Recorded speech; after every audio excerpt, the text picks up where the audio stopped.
Good evening, everyone.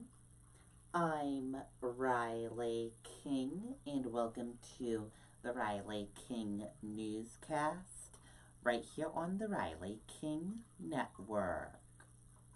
Let's begin. First up, Newport man displaced after early morning fire. Newport man is homeless after early morning fire destroyed home. A Newport man is now homeless after an early morning fire Sunday. The incident happened on Maple Street just after 8 a.m. The resident was home at the time of the fire. He was sleeping in his basement when the fire started as smoke began to fill the building. The man was woken up by his pet cat. Police reported heavy smoke and fire coming from the roof and Evans. A single smoke detector was found in the kitchen area but was reported as not working. Bradford Road was shut down for about 2 hours. Crews were able to control the fire just after 9:30 a.m. Officials say the home is considered a total loss. They believe the fire might have started by a wood stove in the basement. Firefighters were able to save and secure some valuable tools from the back of the house. Anyone with additional information is asked to contact the Newport Fire Department. Man accused of assaulting state trooper.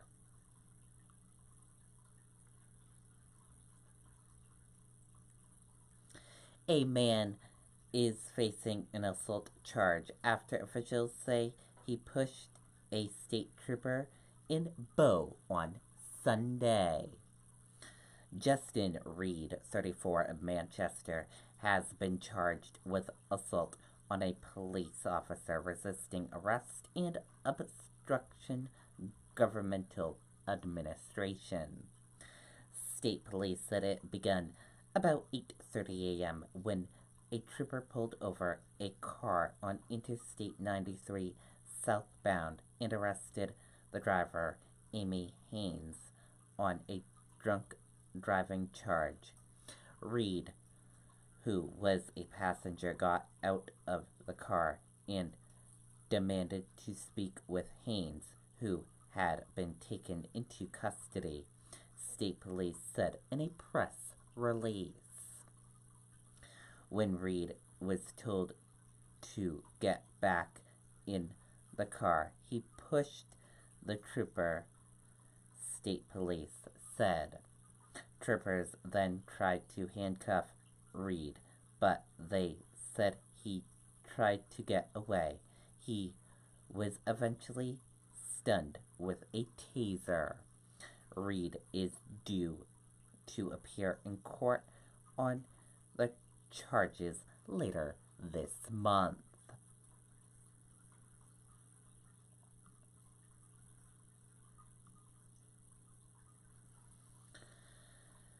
Firefighters from around the world honor Captain Jules Burns.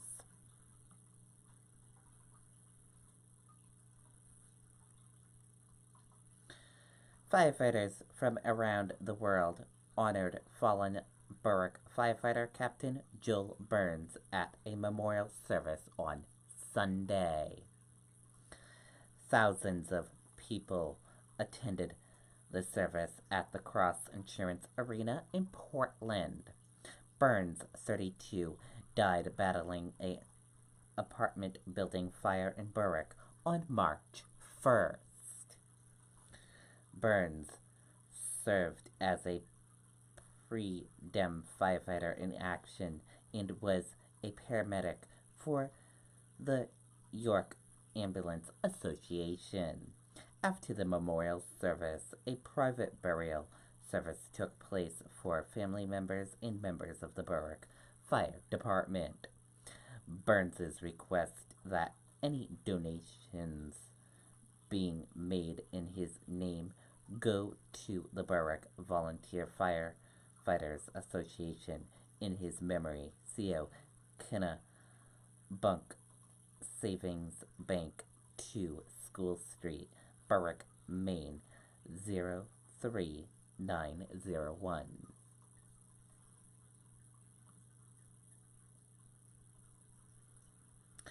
Maine Fire Chief dies from medical issue during fallen firefighter's funeral.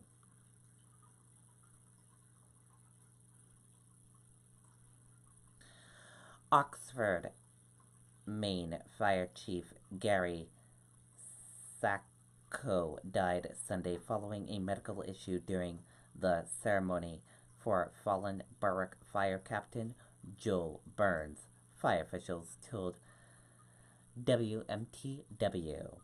Sacco had been a chief since 2017. Before that, he served with the department in New Gloucester, Maine. Thousands of firefighters attended Burns' ceremony Sunday at the Cross Insurance Arena in Portland, Maine. Firefighters in Portland said they responded to a medical call during the procession at the Holiday Inn by the Bay. The hotel is across the street from the Cross Arena. Burns died fighting a fire in Berwick, Maine on March 1st. His death marked the first line of the duty death in Maine in decades.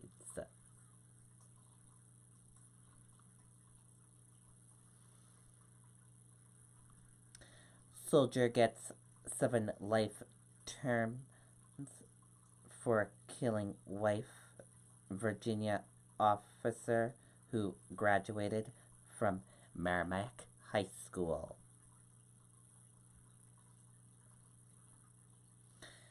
An Army staff sergeant convicted of fatally shooting his wife and a rookie Virginia police officer who attended high school in New Hampshire has been sentenced to 7 convictions, life terms. News outlets reported that Rondell Hamilton was formally sentenced Thursday in the 2016 killings of Officer Ashley and his wife Crystal Hamilton. The 28-year-old graduated in 2005 at Merrimack High School.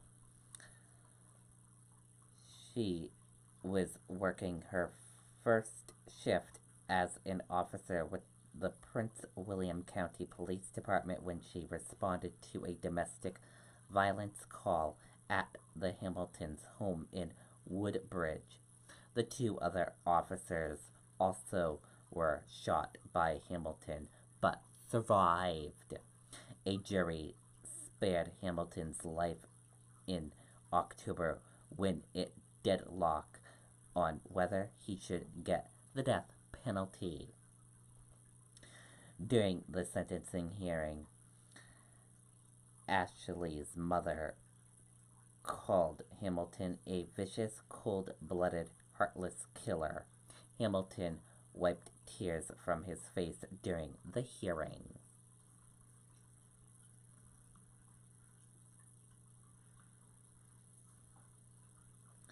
Bernie Sanders held a campaign event today in Concord.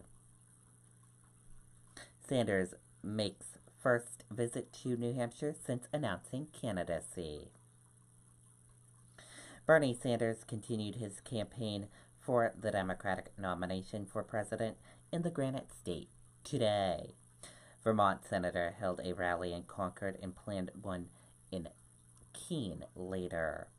The events come on his first 2 New Hampshire visits since declaring his candidacy.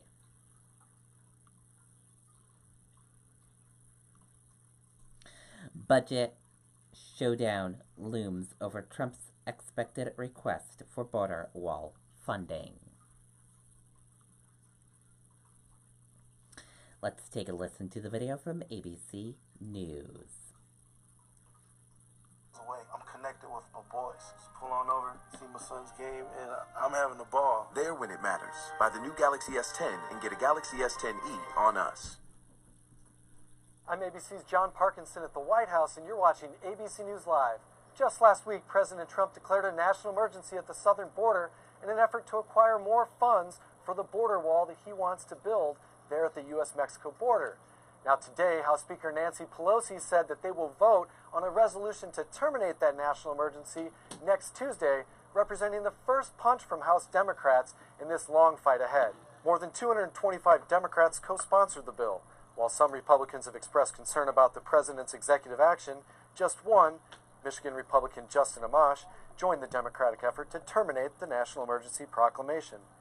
According to the National Emergencies Act, any national emergency declared by the president shall end if there's a joint resolution terminating the emergency that's enacted into law. Speaking to reporters in the Oval Office, President Trump vowed to veto the measure if it ever makes it to his desk. Will I veto it? 100%. 100%. And I don't think it survives a veto. We have too many smart people that want border security, so I can't imagine it could survive a veto, but I will veto it, yes. So far, there doesn't seem to be sufficient support on Capitol Hill to override a presidential veto, but House Speaker Nancy Pelosi said that this will be just the first attempt that Democrats will take to undo the president's national emergency declaration. For ABC News Live, I'm John Parkinson at the White House. Okay, and there you go on that video.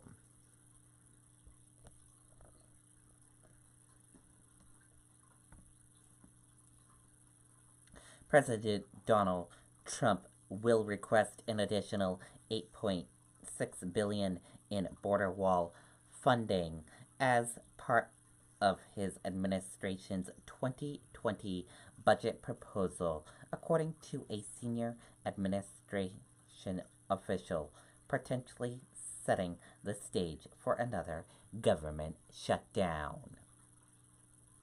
And that does it for the Riley King Newscast right here on the Riley King Network. I hope you all have a great rest of your Sunday evening, and I'll see you back here tomorrow for another newscast. And I'll have a news report coming up in a little bit. Good night, everyone. Bye.